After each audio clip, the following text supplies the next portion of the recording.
had a lot of platoon sergeants in my Army career, but there is one in particular that stands out to me as the worst platoon sergeant I have ever had. What's up, my friends? I'm U.S. Army veteran Christopher Chaos. Welcome to a brand new video. Today we're talking about the worst platoon sergeant I ever had, and I'm going to explain the story about this individual and why specifically they were the worst platoon sergeant in my Army career. If you're new here, hit that subscribe, hit that thumbs up, check out the links, and welcome to the Chaos Army. Let's talk about the worst platoon sergeant I ever had.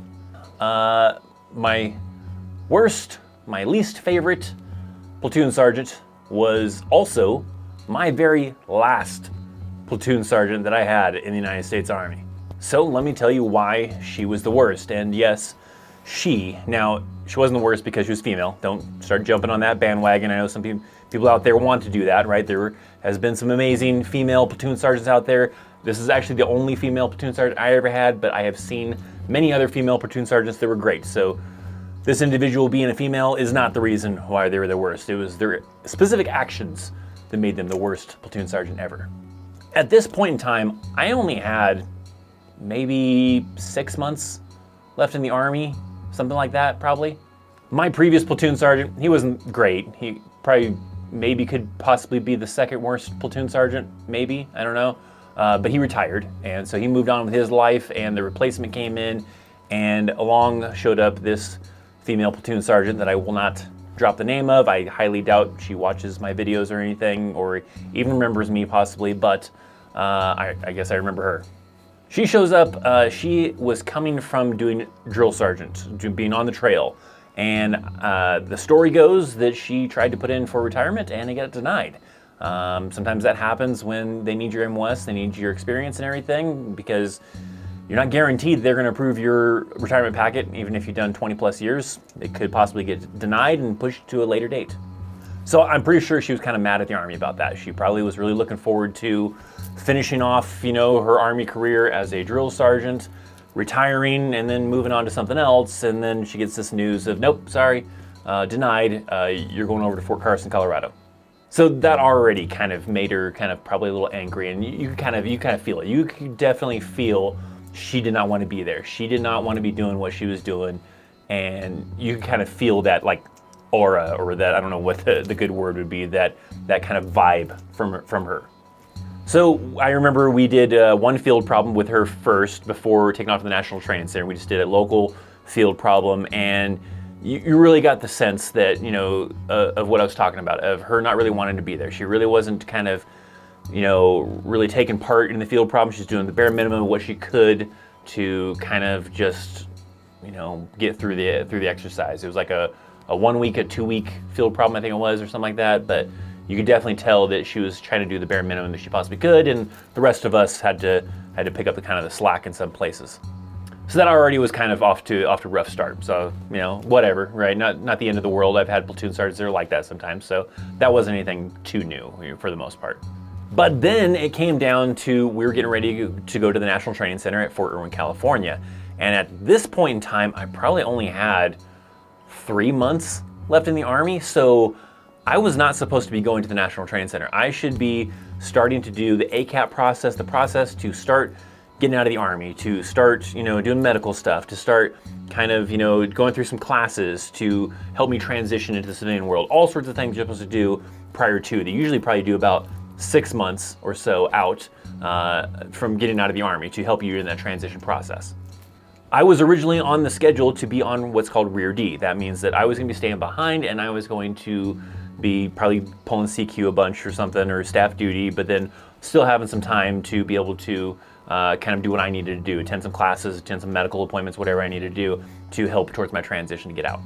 Well, I ended up getting pulled from what was called Rear D, and I was told that I was going to the National Training Center, even though that means when we would come back from the National Training Center, I would only have 2 months left that I needed to get everything done in, and that's not really enough time.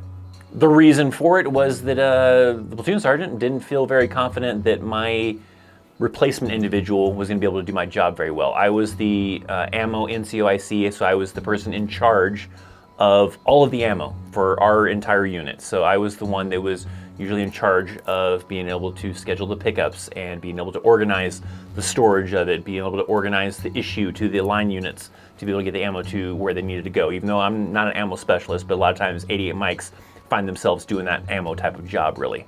So I'd been doing that for a while, right? I knew how to do all the paperwork. I knew how to arrange everything. I knew how to organize everything. I knew how to establish what is called an AHA, which is an ammo holding area. I knew how to do all that stuff. And I'd been training an individual to be able to take my place and everything. And, you know, sure, they probably weren't as good as me, not to, you know, try to build myself up kind of a thing, but I think they probably could have gotten the job done.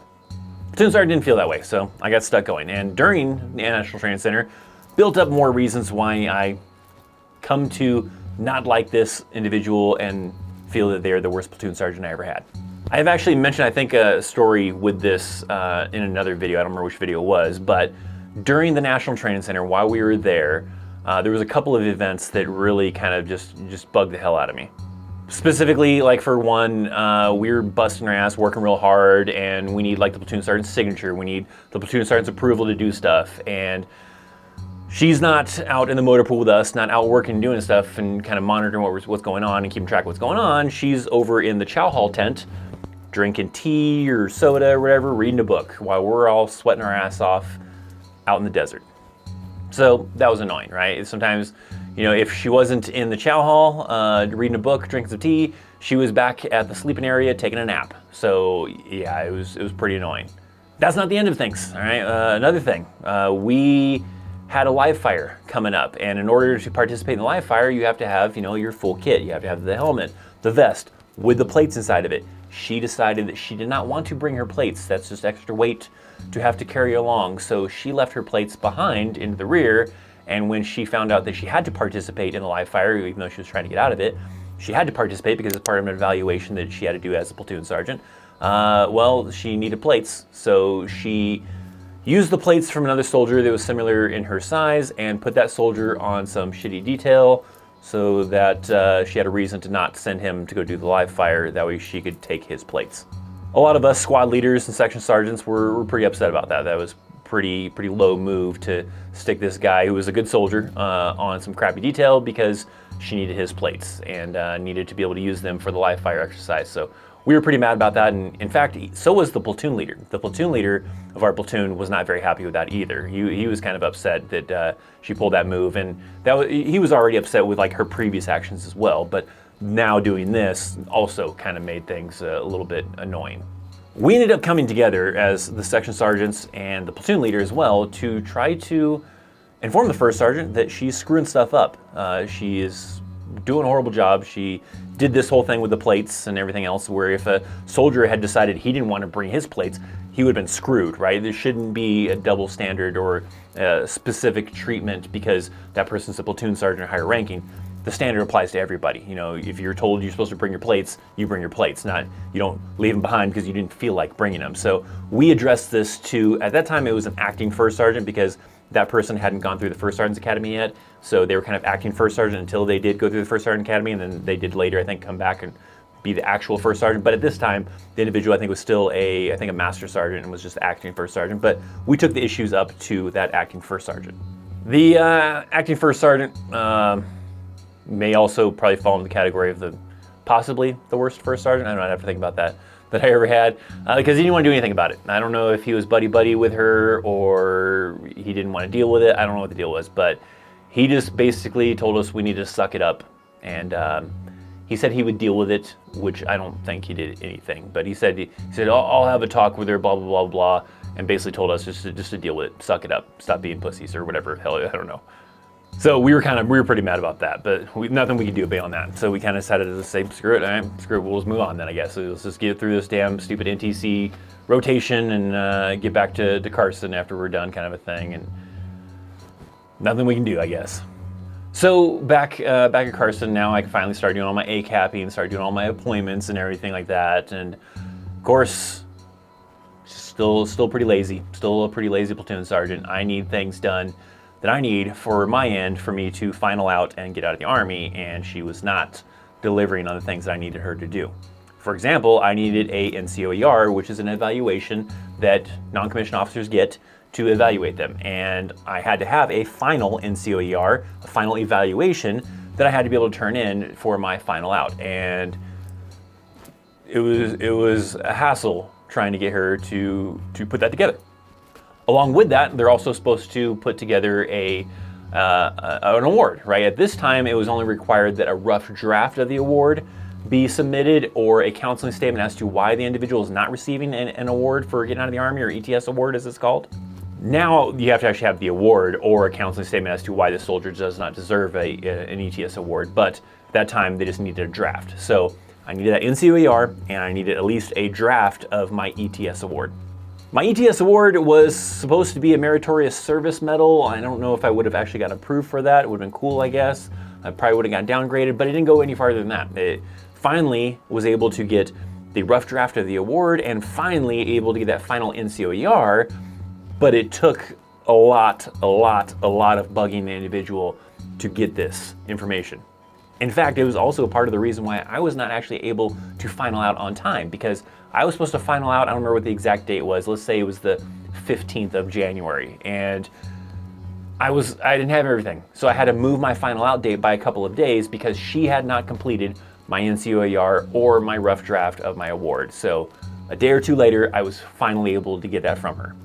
So that also meant I had to like cash out some leave days, because now I had a time to where, I was gonna final out, and then the remainder time left in the Army was gonna be used on leave, so I was still getting paid, to be in called terminal leave. But because of me having to push the final out date by a couple of days because the NCOER and the award was not ready, I had to kind of final out a little bit late and cash in the remainder days. Now, the rough draft of the award didn't go past that. It was a rough draft and didn't go any further because she was like, no point in continuing doing the work on this award. He's getting out of the Army. That's all I needed to do with the bare minimum, a rough draft. See you later. Have a good one. Now, I was lucky enough to actually get this guy here. This guy is actually from my last platoon in the Army, and the only reason I got this was because the other section sergeants were doing it for me, and another guy who was also getting out around the same time. So they all pulled together, got some money from soldiers and everything to get one of these from me and the other individual that was getting out of the Army at the same time. Otherwise, I wouldn't have left the Army with anything, but thankfully I at least got this. So that was definitely the worst platoon sergeant. I'm sure there's people out there that have even worse stories than that, but if I was to look at all the platoon sergeants I ever had, that individual was the worst, and I'd like to hear about yours maybe down in the comment section down below. But the reign of terror of that platoon sergeant didn't end there, actually. Now, it was over for me. I was out of the Army, but I remember still staying in contact with some of the other, soldiers in that unit and everything, in that platoon and everything. They ended up going off to, I think, Afghanistan, or maybe it was Iraq again, for another deployment. And during that deployment, she ended up getting fired. She ended up getting removed from the platoon sergeant because she was just screwing stuff up left and right. And the sergeant major and the first sergeant that later took over just had enough. And they ended up removing her from the platoon sergeant duties, sending her somewhere else to go do something else for another unit or something. I don't remember what it was, but ended up replacing her with a different platoon sergeant because she was just doing a really horrible job on that deployment. What happened to her after that? I have no idea. I assume probably retired out of the Army and then went off to do something else maybe. I don't really know.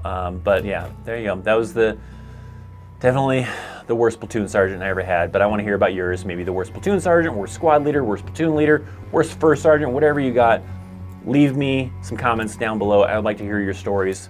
I'm sure there's people that'll top mine, right? Mine, probably in comparison to some people, may not sound that bad. It definitely was annoying and probably not as bad as it could be, right? But like I said, in comparison to all of the platoon sergeants I had throughout my Army career, that individual was definitely the worst platoon sergeant I ever had.